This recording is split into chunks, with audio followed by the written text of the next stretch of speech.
நெல்லை மாவட்டம் பணக்குடி அருகே ஊராட்சி செயலாளர் சரமாரியாக வெட்டி படுகொலை செய்யப்பட்ட சம்பவம் பெரும் அதிர்வலைகளை ஏற்படுத்தியுள்ளது.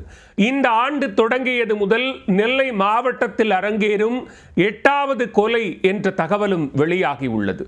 அடுத்தடுத்து அரங்கேறும் கொலை சம்பவங்கள் கட்டுப்படுத்தப்படுமா? நெல்லை மாவட்டம் பணகுடி அருகே உள்ள பழவூர் கிராமத்தைச் சேர்ந்தவர் 52 வயதான சங்கரன்.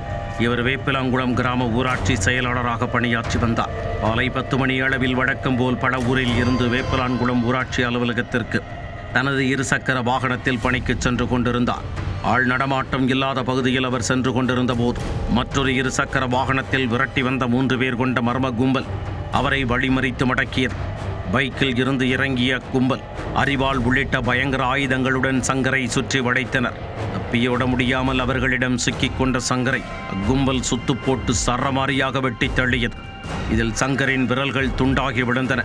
வெள்ளத்தில் சரமாரியாக வெட்டியதில் இரத்த வெள்ளத்தில் சரிந்து விழுந்த சங்கர் சம்பவ இடத்திலேயே பரிதாபமாக உயிரிழந்தார். சிறிது நேரம் கழித்த வழியாகச் சென்றவர்கள் சடலமாக கிடந்த சங்கரை பார்த்து பதறி போயினர். உடனே அவர்கள் பணகுடி காவல் நிலையத்திற்கு தகவல் அளிக்க சம்பவ இடத்திற்கு போலீசார் விரைந்து வந்தனர்.